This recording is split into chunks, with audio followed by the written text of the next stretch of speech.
Вітаю всіх, мене звуть Даніл Оленіус, позивний Фін, і ми зараз знаходимося у районі міста Бахмут, за які йдуть вельми тяжкі оборончі бої, ну і по виніку яких городська інфраструктура і все, що де жили люди, перетворяється на суцільне пекло, як бачите.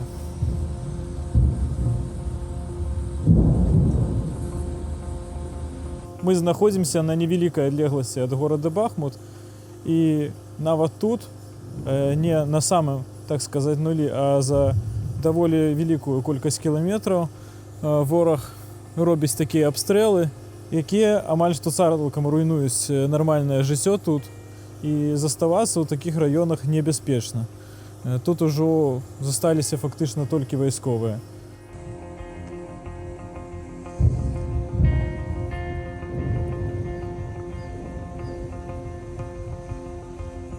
До того, як я уступив у шероги полка Каліновського, я займався популяризацією урбаністики і бачити те, що робить з городами російський світ уживую, ну, це для мене особисто вельми уражує.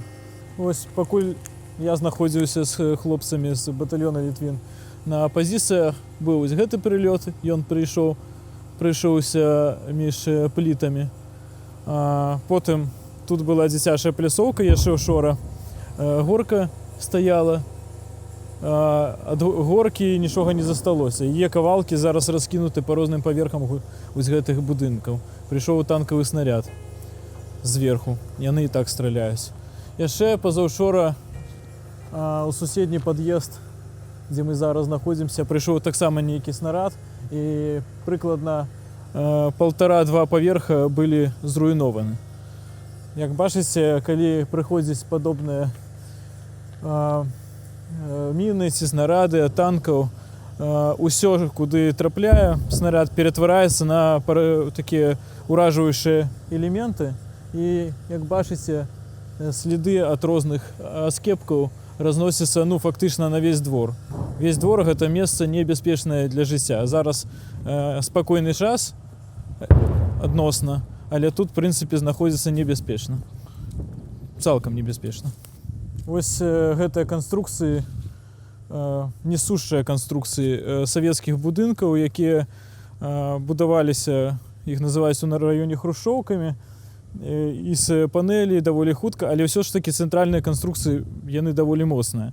І бачите, що от конструкції під'їзду центральні рознесені у хлам, і тут просто ущент.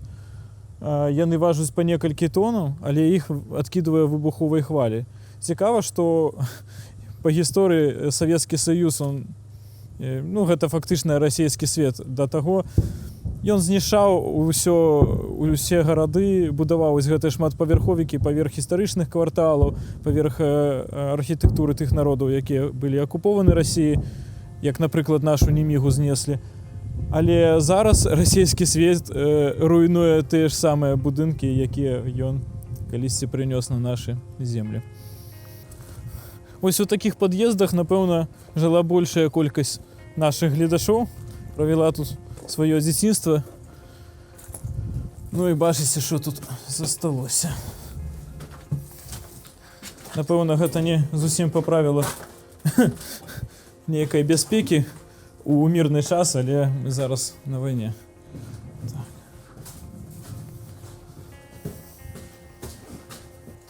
Ось тут вже починаються бачні сліди від того, що був прильот. Гэты конструкції частково зруйновані. І все, що далі, це фактично під'їзд з краєвидом на небо. Зараз трошки підіймемося, коли є можливість сюди. Ось, що ми бачимо.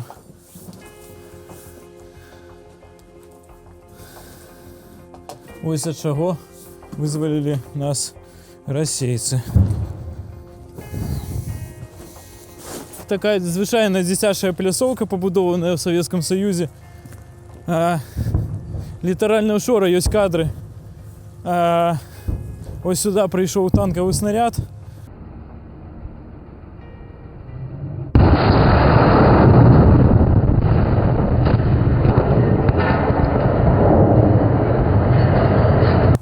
яким судом рэлі дзіцячыя вытрымалі, але аскепкі ад горкі разляцеліся па ўсёй акругі. Я нават іх знаходзіў там на другім, трэцім паверсе у шматпавярховіку. Ну, яшчэ 1,5-2 гады таму тут гулялі дзеці, але зараз тут ужо жыцця няма. Гэта нават больш уражваючае месца, ніж Прыпяць і Чарнобыль, насамрэч. Вось бачыце, тут мясцовыя жыхары захоўвалі лялькі дзяцей. Напэўна, у двары у местных жыхароў быў вялікі давер адзін да аднаго, што яны маглі проста пакінуць рэчы сваіх дзяцей тут. Ну, зараз ні лялек, ні дзетак, і зараз проста тут смерць і зруйнаванне. Всё, што прыносіць расійскі свет, пасля сваёй культуры, пасля сваёй палітыкі ўжо прыходзяць танкі, артылерія, якая проста зруйнуе звычайнае жыццё.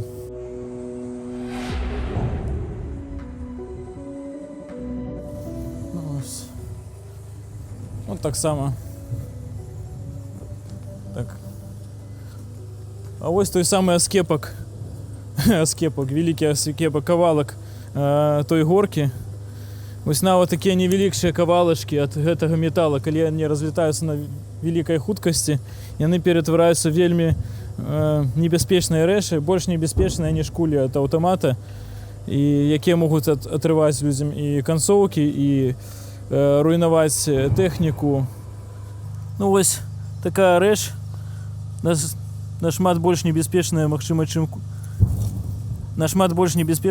ніж куля, таму што яна, па-першае, бачыце, мае такія рубленыя канцоўкі. Яна можа лецець з большай хуткасцю і сілай, ніж куля. І спрагназаваць, адкуль яна па сабе леціць, таксама вельмі цяжка. Это большасць раненій і смерцяў на вайне праз аскепкі на дадзены момант, а не праз кулі.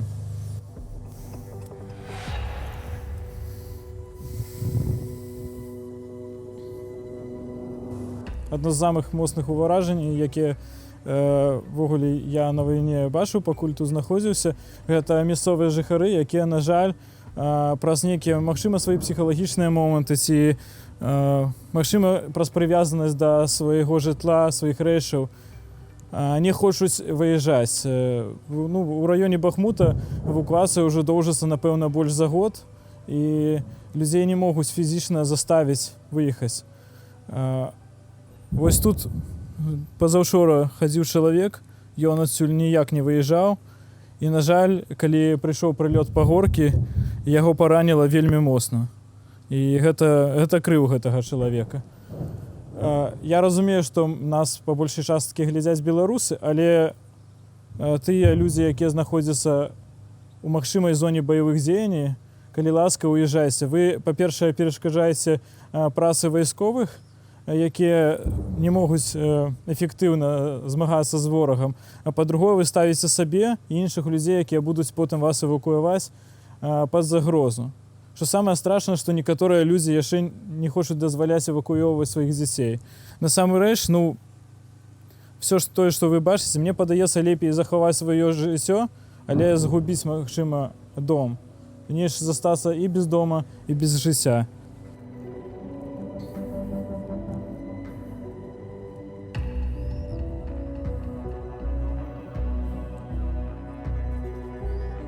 Канешне же, у гарадах, якія знаходзяцца ўжо пад уражаннем мінамётных разлікаў, артылерыі, якія знаходзяцца ў бліжэйшых кіламетрах да лініі фронта, часцей за ўсё ўжо не працуюць камунальныя службы і гэтак далей. Таму, калі пачынаюцца пажары, у такіх шматпавярховіках іх ніхто не тушыць. Нават маленькі пажар ад прылёта можа перарасці ў тое, што абсалютна весь пад'езд, нават 2 пад'езда згараюць, пачынаюць плавіцца канструкцыі, будынак можа абваліцца.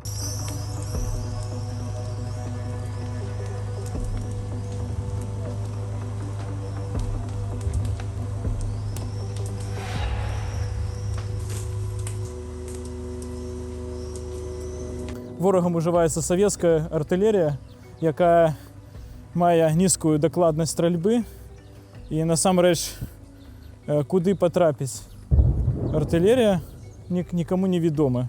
Ні нам, ні ворогу.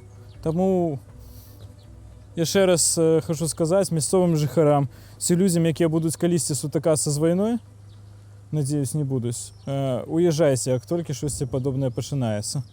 Неважно, можливо, вам буде тяжко на новому місці, але це не йде ні в яке порівняння з тим, що відбувається тут.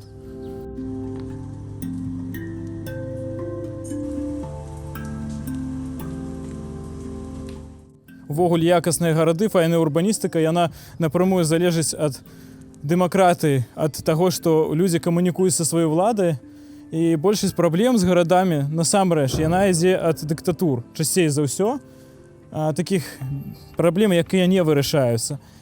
І тое, што мы не можам, напрыклад, у Беларусі палепшаць нашы гарады праз рэжым Лукашэнкі, які не ідзе на наш, так сказаць, з грамадзянамі на дыялог. Гэта праблема, але праблема яшчэ большая ад суседніх дыктатур, якія проста вось гарада Украіны, так як бачыце, руйнуюць ушчэнт. Калі мы пераможам, мы гэта ўсё і тут адбудуем, украінцы адбудуюць, Еўропа адбудуюць. І таксама і Беларусь таксама будзе выглядаць нашмат лепей, ніж зараз. Но дзеля гэтага, дзеля такой перамогі і Украіны над расійскім светам, і нашай трэба працаваць і працаваць. Ці далучацца да шэрага палка Каліноўскага, ці дапамагаць вайскоўцам грамадскай супольнасці. Але калі мы будзем проста назіраць за ўсім, то за нас працу зробіць вораг. А праца, вы бачыце, якая.